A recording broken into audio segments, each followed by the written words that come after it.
स्वागत है आपका एक बार फिर से इस रहस्यमयी, डरावनी, अनोखी, अनजानी और अनसुलझी दुनिया में। क्या आप भूतों में विश्वास करते हैं? क्या आपने भी कभी भूतों को देखा है? क्या भूत सच में होते हैं? अगर वाकई भूत होते हैं तो वो कैसे दिखते हैं? क्या भूतों के पास सिर्फ एक सफेद साड़ी होती है पहनने के लिए? आखिर कहाँ रहते हैं ये भूत? भूत, पिशाच, चुड़ैल, डायन, आत्माएं, इन सब से जुड़ी बहुत सी सच्ची और रहस्यमयी घटनाएं आपने कभी न कभी जरूर सुनी होगी। ऐसे ही बहुत सी रहस्यमयी भूतिया कहानियां मैं आपको अक्सर सुनाती हूँ। तो आज की भी हमारी कहानी ऐसे ही एक भूतिया घटना पर आधारित है। तो दिल थाम कर बैठिए, अब मैं आपको ले चलती हूँ उस भूतिया दुनिया में। तो क्या आप तैयार हैं? तो चलिए चलते हैं उस दुनिया में और कहानी की शुरुआत करते हैं। ये बात आज से 6 महीने पहले की है। मुझे कुछ दिनों से देर रात को नींद ही नहीं आ रही थी। कभी कभी रात के 2 बजे आंख खुल जाती तो कभी मैं 3 बजे जाग जाता। एक दिन ऐसे ही रात को 2:30 बजे मेरी आंख खुली। मुझे नींद नहीं आ रही थी तो मैं हॉल में चक्कर लगाने लगा। मैं दरअसल एक फ्लैट में रहता हूँ जो कि 8वें फ्लोर पर है। मैं हॉल के चक्कर लगा ही रहा था, तभी मेरा ध्यान हॉल की खिड़की से बाहर गया। नीचे एक गार्डन था, वहाँ पर बच्चों के खेलने के लिए झूले लगे थे। मैंने देखा कि उस पर एक बच्चा झूला झूल रहा था। मैं अचंभित हो गया। मैंने सोचा रात के 2:30 बजे कोई बच्चा झूले पर झूला झूल रहा है, ऐसा कैसे हो सकता है। मैं जल्दी से नीचे गया और गार्डन में पहुंचा। फ्लैट से नीचे उतरते वक्त मैंने फ्लैट की चाबी साथ में ले ली। मैंने जैसे ही गार्डन के अंदर जाकर देखा तो वो बच्चा अभी भी झूले पर बैठा था। मैं उसके पास जाकर उसे कहने लगा, कौन हो तुम बच्चे, और इतनी रात को यहाँ इस गार्डन में क्या कर रहे हो? वो लड़का बोला, मुझे घर में घुटन सी हो रही थी इसीलिए यहाँ आ गया। मुझे झूले पर बैठना बहुत पसंद है। मैंने कहा, देखो इतनी रात को अकेले बाहर नहीं घूमते ना, कहाँ रहते हो तुम? चलो मैं तुम्हें घर छोड़कर आता हूँ। लड़का मान गया। उसने कहा, मैं वहाँ सामने रहता हूँ। उसने अपने हाथ से इशारा करते हुए गार्डन के कोने में बने छोटे से कमरे जैसा मकान दिखाया। मैंने उसे कहा, देखो मैं इधर ही खड़ा हूँ, तुम अपने घर जाओ, मैं तुम पर नजर रखूंगा, और हाँ धीरे धीरे जाना, चलो जाओ। मैं उसके साथ नहीं गया क्योंकि उसके घर वाले शायद नींद में होंगे। ये सोचकर कि उन्हें डिस्टर्ब ना हो, मैं वहीं खड़ा रहा और दूर से उसे देखता रहा। जब वो लड़का उस घर के अंदर चला गया तो मैं गार्डन से बाहर आ गया और वापस अपने फ्लैट में आ गया। मैं थोड़ी देर ऐसे ही खिड़की पर खड़ा रहा, ऊपर आसमान की तरफ देखने लगा। धीरे धीरे मुझे नींद आने लगी। मैंने खिड़की बंद की और जाकर सो गया। दूसरे दिन अचानक फिर रात को 2 बजे मेरी आँख खुली। मुझे फिर से नींद नहीं आ रही थी। मैंने सोचा रूम में थोड़ा टहल लेता हूँ। मैं टहल रहा था कि तभी टहलते हुए अचानक मेरी नजर फिर से खिड़की के बाहर गई। मैंने देखा कि नीचे गार्डन में झूले पर वही लड़का झूला झूल रहा है। मुझे कुछ समझ नहीं आया, ये क्या, ये लड़का आज फिर आ गया। मैं फिर से गार्डन में गया। मैंने फिर से फ्लैट की चाबी अपने साथ ले ली। गार्डन में जाकर मैंने उस बच्चे से कहा, अरे तुम फिर से इतनी रात को आ गए?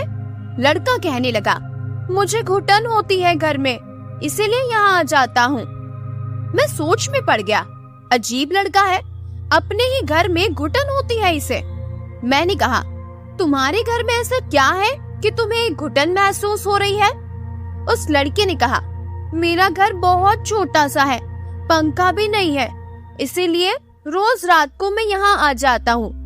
मैंने कहा, हाँ ये बात तो ठीक है, लेकिन इतनी रात को बाहर अकेले नहीं घूमते। चलो जाओ जाओ अपने घर में, मैं तुम्हें देख रहा हूँ। बच्चा फिर से उसी घर में चला गया, लेकिन मुझे लगा क्यों ना इसके माता पिता को खबर कर दूं। ये रोज रात को यहाँ गार्डन में झूला झूलने आ जाता है। लगता है इसके माता पिता को इसके बारे में पता नहीं है। मुझे जाकर एक बार उन्हें खबर जरूर करनी चाहिए। अगर कभी कुछ हो गया तो क्या होगा? ये सारी बातें विचार करके मैं उसके घर के पास गया। मैंने धीरे से दरवाजा खटखटाया। 2-3 बार के बाद दरवाजा खुला। वहाँ पर एक 70 साल का बूढ़ा आदमी था। उसने दरवाजा खोला। मैंने कहा, जी वो लड़का आ गया?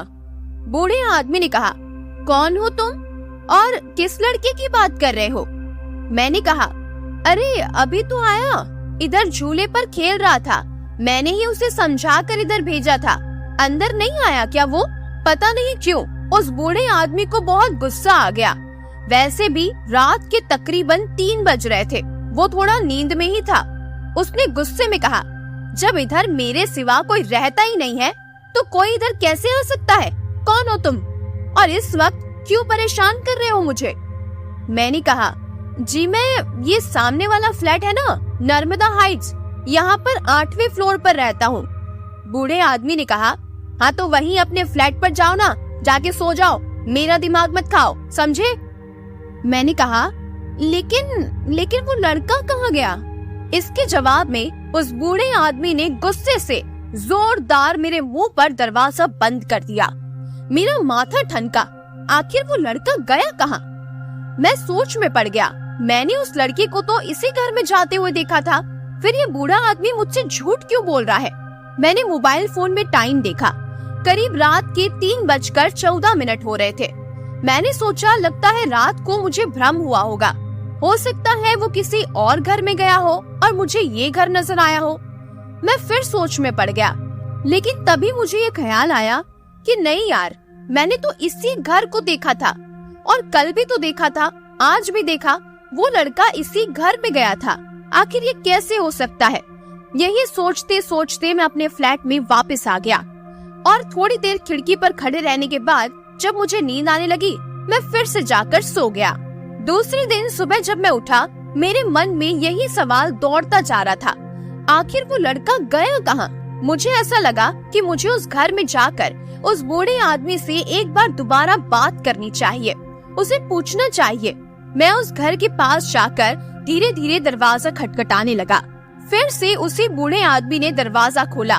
वो फिर से गुस्सा होने लगा। बूढ़े आदमी ने कहा, अब क्यों आए हो? क्या चाहिए तुम्हें? क्यों मुझे परेशान कर रहे हो? बार बार आ जाते हो। मैंने कहा ना, यहाँ पर कोई नहीं आया है, आखिर तुम्हें चाहिए क्या? मैंने शांति से उन्हें समझाते हुए कहा, देखिए आप मुझे बस इतना बता दीजिए, वो लड़का आपके घर में आया था ना, फिर आप मना क्यों कर रहे हैं? मैंने अपनी आंखों से देखा है, वो इसी घर में आया था, प्लीज बता दीजिए ना, वो लड़का कहाँ है? उस बूढ़े आदमी ने कहा, हे भगवान, तुम्हें एक बार मैंने कोई बात कह दी, तुम्हें समझ में क्यों नहीं आता? एक काम करो, आ जाओ, तुम अंदर आ जाओ, देख लो कोई नहीं है यहाँ, अपनी आंखों से देख लो, कोई भी नहीं है यहाँ। पता नहीं तुम किस लड़के की बात कर रहे हो।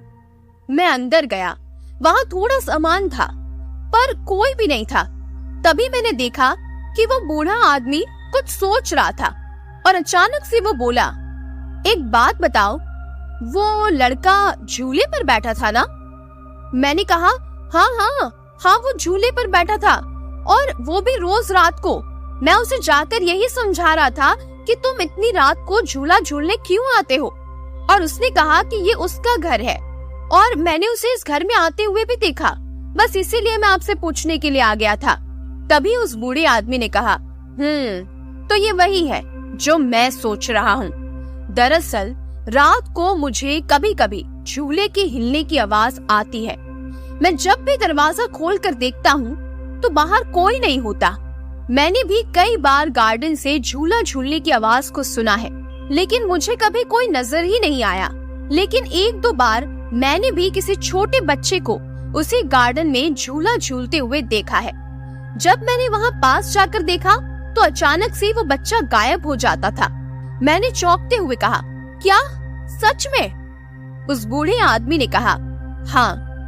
दरअसल बात ये है कि आज से 15 साल पहले यहाँ पर बच्चों का कब्रिस्तान हुआ करता था, लेकिन इस शहर के जाने माने बिल्डर, जो कि बहुत खड़ूस था, उसने अपने राजनीतिक संबंधों का इस्तेमाल करके गैर कानूनी तौर पर ये जमीन हथिया ली थी और इस पर फ्लैट बना दिए थे।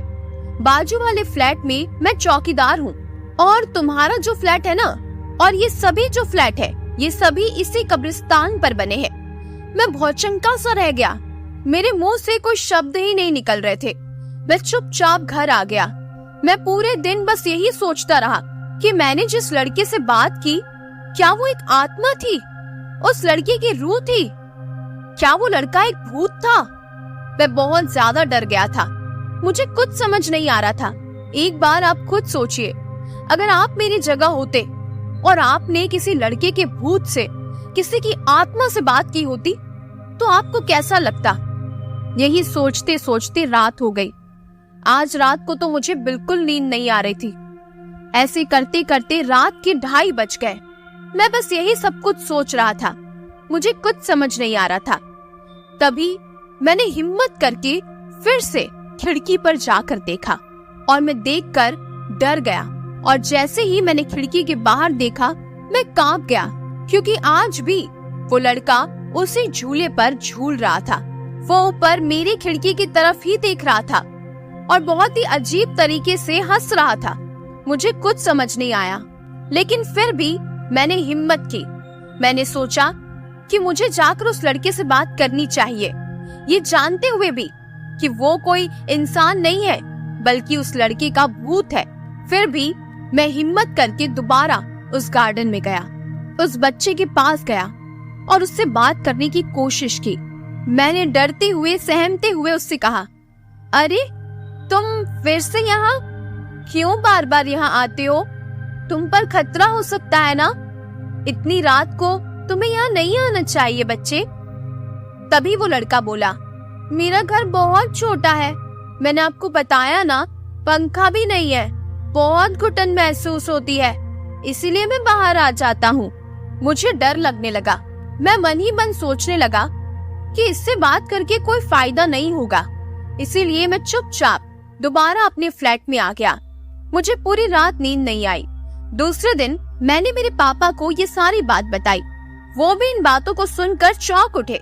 उस दिन रात को मैंने उन्हें भी खिड़की से वो झूलता हुआ झूला दिखाया, लेकिन इस बार वहाँ मुझे कोई नहीं दिखा, लेकिन वो झूला अपने आप हिल रहा था। पापा भी बहुत डर गए। उसके बाद हमने ये बात सेक्रेटरी को भी बताई। उन्होंने भी इस बात को समर्थन दिया। उसके बाद हम सब ने मिलकर उसी गार्डन में उन सभी मृत बच्चों के लिए एक हवन करवाया। कुछ ही दिनों बाद सब कुछ नॉर्मल हो गया, लेकिन आज भी अचानक रात को मेरी नींद खुल जाती है। मैं दोबारा खिड़की पर जाकर उसी गार्डन में देखता हूँ। उस गार्डन में अब कोई नजर तो नहीं आता, लेकिन उस बच्चे का चेहरा बार बार मेरी आंखों के सामने आ जाता है और मैं फिर से डर जाता हूँ, ये सोचकर कि मैंने एक लड़के की, एक छोटे बच्चे की आत्मा से बात की थी। अगर आप मेरी जगह होते और आपने भी ऐसा ही कुछ फील किया होता, तो आपको कैसा लगता? मुझे जरूर बताइएगा। तो कैसी लगी आपको ये कहानी? कहानी पसंद आई है तो वीडियो को लाइक और चैनल को सब्सक्राइब जरूर कीजिएगा। ऐसे ही और भी भूतिया, रहस्यमयी, डरावनी कहानियों को सुनने के लिए चैनल से जुड़े रहिएगा।